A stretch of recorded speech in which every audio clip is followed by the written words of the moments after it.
परम प्रेममय जुगपुरुषोत्तम श्री श्री ठाकुर अनुकूल चंद्रेर आतुल चरणे जानाई आमार शतकोटी प्रणाम।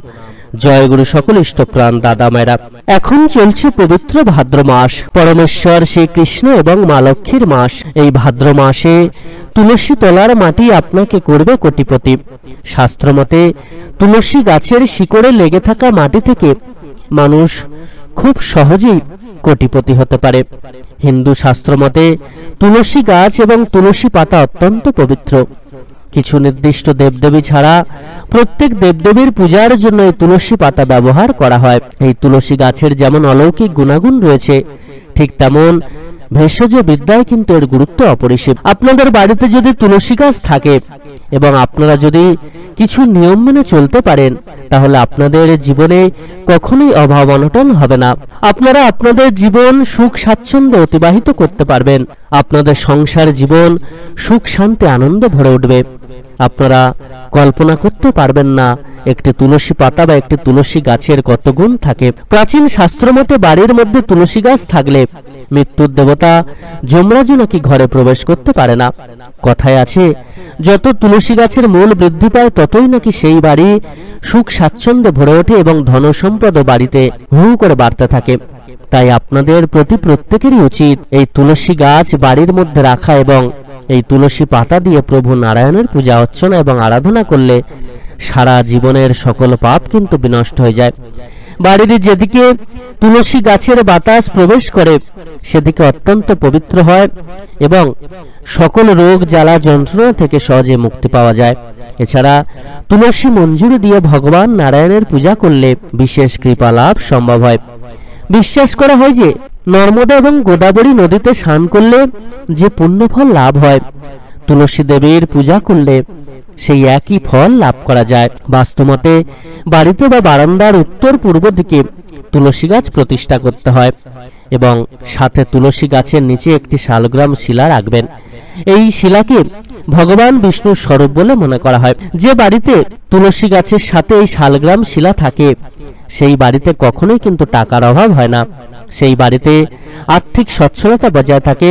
তাই আপনার বাড়ির আর্থিক সচ্ছলতাকে বজায় রাখার জন্য প্রত্যেকদিন স্নান সেরে এক ঘটি জল অবশ্যই তুলসী গাছের গোড়ায় ঢালবেন এবং এর সাথে একটি মন্ত্র অবশ্যই উচ্চারণ করবেন।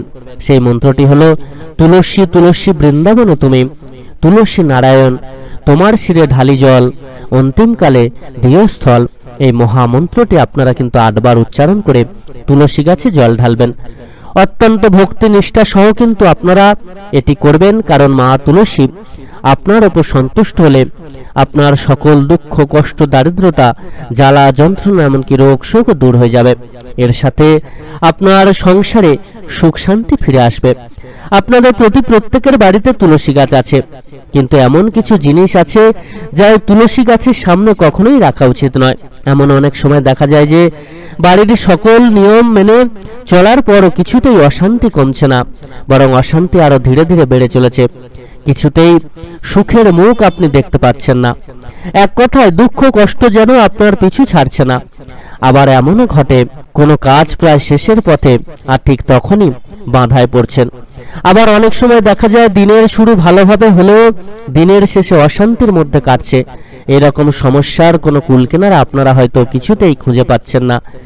বাড়িতে সঠিক নিয়ম মেনে তুলসী গাছের পূজা না হলে এমনটা কিন্তু হয়, বা তুলসী গাছের কাছে এমন কিছু জিনিস রেখেছেন যার জন্য কিন্তু মা তুলসী আপনার উপর রুষ্ট হয়েছেন এবং এই সমস্যার সম্মুখীন হচ্ছেন। এই যে সমস্যাগুলোই আমরা পড়ি, এর থেকে আমরা মুক্তি পাবো কিভাবে? শাস্ত্র কিন্তু এর মুক্তির বিধানও দিয়েছে। শাস্ত্রমতে আপনারা যদি এইরকম সমস্যায় পড়েন, তাহলে এই রকম সকল সমস্যা থেকে মুক্তি পেতে একটি সাদা কাপড় নেবেন। সাদা কাপড়ে তুলসী গাছের এক টুকরো মাটি নেবেন। এটিকে সাদা কাপড়ে নিয়ে লাল সুতোতে ভালো করে বেঁধে নেবেন। এরপর এটিকে ঠাকুর ঘরের সিংহাসনে কিন্তু রেখে দেবেন। লক্ষ্য রাখবেন এই তুলসী মাটি তোলার সময় যেন কেউ আপনাকে দেখে না ফেলে। এই কাজটি চুপি চুপি কাউকে না জানিয়ে কিন্তু করবেন। এই তুলসী মাটি যদি আপনার ঠাকুর ঘরের সিংহাসনে রেখে দেন, তাহলে আপনার বাড়ির যে অশান্তি দুঃখ কষ্ট জ্বালা যন্ত্রণা রয়েছে সব ধীরে ধীরে দূর হয়ে যাবে। এর সাথে আপনার গৃহের সকল অশুভ শক্তিও কিন্তু দূর হয়ে যাবে। সহজেই শুভ শক্তির আগমন ঘটবে। আপনারা অবাক হয়ে যাবেন যে সমস্যা থেকে কিছুতেই আপনারা উদ্ধার হতে পারছিলেন না, তা থেকে কিন্তু এক নিমেষের মধ্যে আপনারা মুক্তি লাভ করবেন। আপনি যদি কোনো চাকরি বা ব্যবসার ক্ষেত্রে বারবার বাধা পান, তাহলে এই তুলসী মাটি একটি তামার বা রূপোর কবজে নিয়ে ছেলেরা ডান হাতে এবং মায়েরা বাম হাতে লাল সুতোর সাথে বেঁধে রাখবেন। এতে আপনি সকল কাজে সফলতা পাবেন এবং ব্যবসার উন্নতি ঘটবে। এক কথায় আপনার উন্নতি দেখে পাড়াপড়শি সকলে কিন্তু চমকে যাবে। এই তুলসী মাটির শক্তিশালী গুণাগুণ কি তা আপনারা ব্যবহার করে বুঝতে পারবেন।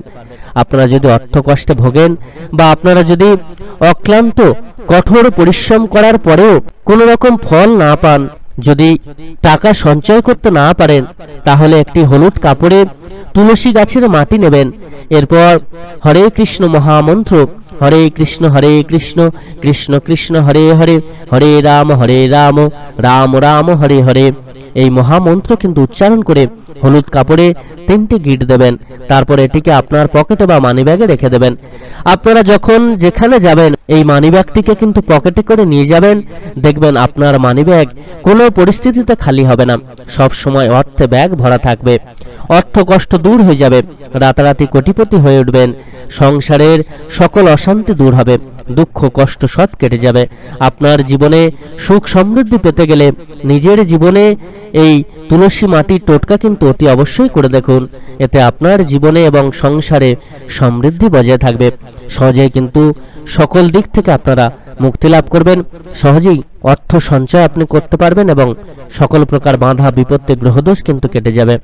আপনারা গৃহের অর্থনৈতিক উন্নতি ঘটাতে, গৃহের সকল প্রকার বাধা বিপদ দূর করার জন্য, গৃহের সকল প্রকার সমস্যা থেকে মুক্তি লাভ করার জন্য বিশেষ বিধানের কথা শুনলেন। আপনাদের এই এত কিছু করতে হবে না, যদি এই একটি কর্ম যথাযথভাবে পালন করেন। পরম দয়ালের বলা যে বিশেষ বিধিবিধান, সেই বিশেষ বিধিবিধান যদি আপনারা যথাযথভাবে পালন করতে পারেন, তাহলে কিন্তু আপনাদের আর এত কিছু করতে লাগবে না। যদি পরম দয়ালের শ্রী চরণে এই একটি বিশেষ জিনিস আপনারা অর্পণ করতে পারেন, তাহলে কিন্তু সকল দিক থেকে আপনারা মুক্তি লাভ করতে পারবেন। রোগ শোক জ্বালা যন্ত্রণা দারিদ্রতা অর্থ কষ্ট সমস্ত দিক থেকে কিন্তু আপনাদের মুক্তি ঘটবে এবং সহজেই কিন্তু আপনারা সকল কিছু লাভ করতে পারবেন। এই যে আমরা এত অর্থ কষ্টে ভুগি, দারিদ্রতায় ভুগতে থাকি, বিভিন্ন রকম সমস্যায় ভুগি, বিভিন্ন রকম গ্রহদোষ জ্বালা যন্ত্রণা সমস্ত কিছু আমাদের জীবনকে শেষ করে দেয়। এর থেকে কিন্তু মুক্তি পেতে গেলে একটাই পথ, সেটা হলো পরম দয়ালের চরণাশ্রয়। পরম দয়ালের চরণাশ্রয় না করলে আমরা যতই যা কিছু করি না কেন, কোনো কিছুতেই আমরা মুক্তি লাভ করতে পারবো না। এই কলিযুগ হচ্ছে কর্মের যুগ, কর্ম ছাড়া কিন্তু আমরা কোনো কিছুই লাভ করতে পারবো না। আর যদি আমরা সদ্গুরুর চরণ আশ্রয় করে তার মতো করে চলতে থাকি, তাহলে কিন্তু সহজেই সকল দিক থেকে আমরা মুক্তি লাভ করতে পারি। কিন্তু আমরা প্রকৃতপক্ষে তিনি যেমনটা মেনে চলার কথা বলেছেন, যেমন যেমন ভাবে চলার কথা বলেছেন, যে যে কর্ম করার কথা বলেছেন, যে বিধিবিধানগুলো তিনি আমাদেরকে দিয়েছেন, সেগুলো যথাযথভাবে মানতে পারি না বলে আমাদেরকে আবার অন্য পথ কিছুটা হলে আশ্রয় করতে হয়। অনেকে জ্যোতিষ শাস্ত্র মেনে চলেন, অনেকে বা আরো অন্য অনেক জিনিস আশ্রয় করে চলার চেষ্টা করেন। কিন্তু প্রকৃতপক্ষে পরম দয়ালের প্রত্যেকটা কর্মকে যদি আমরা যথাযথভাবে পালন করতে পারি, সেটা হয়তো খুব কঠিন কাজ। পরম দয়ালের বিধিবিধান প্রত্যেকটা মেনে চলা, তাই পুরোপুরি পুণ্যফল কিন্তু আমরা সহজে লাভ করতে পারি না। পরম দয়ালের বিধান মেনে আমরা যদি এই একটি কর্ম করি, তাহলে কিন্তু এই অত কিছু করার আমাদের দরকার হবে না। আমরা রোজ স্নান সেরে শুদ্ধ বসন পরিধান করে যদি একটি জিনিস করি, তাহলে সহজেই কিন্তু সকল বাধা বিপত্তি থেকে আমরা মুক্তি লাভ করব। পরম দয়াল যুগপুরুষোত্তম শ্রী শ্রী ঠাকুর অনুকূলচন্দ্র আমাদের আর্থিক সমস্যা বলুন বা আমাদের সকল প্রকার গ্রহদোষ বলুন, বাধা বলুন, বিপদ বলুন, ফাঁড়া বলুন, যাই বলুন না কেন, যত প্রকার সমস্যা আমাদের জীবনে আসে, এই জগৎ সংসার থেকে চিরমুক্তি লাভ করার জন্য, এই সমস্ত কিছু থেকে বাঁচাতে এবং এই জগৎ সংসার থেকে চিরমুক্তি লাভ করার জন্য তিনি কিন্তু আমাদেরকে 3টি বিধান যথাযথভাবে মেনে চলার কথা বলেছেন। তিনি বলেছেন ব্রহ্ম মুহূর্তেই নাম জপ করতে হবে। ব্রহ্ম মুহূর্তে নাম জপের মধ্য দিয়ে কি যে মহাফল আমরা লাভ করতে পারি তার কিন্তু ইয়ত্তা নেই। এই সকল সমস্যা থেকে আমরা মুক্তি লাভ করতে পারবো, সকল বিপদ আপদ গ্রহদোষ সমস্ত কিছু কাটবে। তিনি ইষ্টবৃত্তি করার বিধান দিয়েছেন। এই পবিত্র ইষ্টবৃত্তির মধ্য দিয়ে সমস্ত দিক থেকে কিন্তু আমরা মুক্তি লাভ করব। পরম দয়াল যুগপুরুষোত্তম শ্রী শ্রী ঠাকুর তার বিধানের মধ্য দিয়ে কিন্তু আমাদেরকে বলে দিয়েছেন। তাই ইষ্টবৃত্তি কিন্তু পূর্ণ ভক্তিবার শ্রদ্ধাভরে পালন করতে হবে, সময়ে প্রার্থনা করতে হবে। এই প্রার্থনার মধ্য দিয়ে আমরা তার আরাধনা করব, তার কাছে তার চরণে আমরা প্রার্থনা জানাবো এবং তার মতো করে আমরা হয়ে ওঠার চেষ্টা করব। আমরা ঠাকুরের কথা মানুষকে বলতে থাকবো, যাজন করব খুব করে, ঠাকুরের কথা মানুষকে বলবো, যত বেশি পারবো মানুষের কাছে ঠাকুরের কথা বলবো।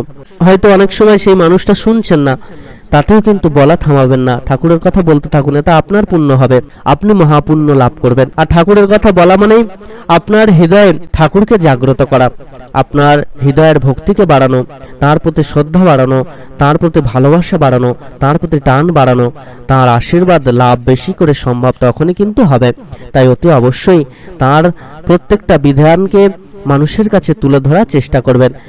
প্রত্যেকে অতি অবশ্যই স্নান সেরে শুদ্ধ বসন পরিধান করে তার শ্রী চরণে সাষ্টাঙ্গে প্রণাম নিবেদন করবেন, সাদা ফুল অর্পণ করবেন এবং অতি অবশ্যই আপনারা কিন্তু তার চরণে তুলসী পাতা অর্পণ করবেন আর সাষ্টাঙ্গে প্রণাম করে তার কাছে প্রার্থনা জানাবেন, হে দয়াল, যাতে আমার মঙ্গল হয়, তাই যেন হয়, তাই করুন প্রভু। এই প্রার্থনা কিন্তু করবেন। কোনো কিছু চাওয়া পাওয়া কিন্তু পরম দয়ালের কাছে রাখবেন না, কোনো কিছু কামনা বাসনা লালসার শিকার হয়ে তার কাছে কিন্তু প্রার্থনা জানাবেন না বা তাকে বলবেন না বা তার চরণে প্রণাম করে আপনারা কিন্তু এগুলো নিবেদন করবেন না। আপনারা চাইলে আপনার প্রতিবেশীর ভালো চাইতে পারেন, তাতে করে কিন্তু আপনারও পুণ্যফল লাভ হবে, তাতেই আপনার প্রকৃত পাওয়া হবে। সকল ইষ্টপ্রাণ দাদা মায়েরা প্রত্যেকে খুব ভালো থাকবেন। পরম দয়াল আপনাদের প্রত্যেকের মঙ্গল করুন। জয় গুরু বন্দে পুরুষোত্তম।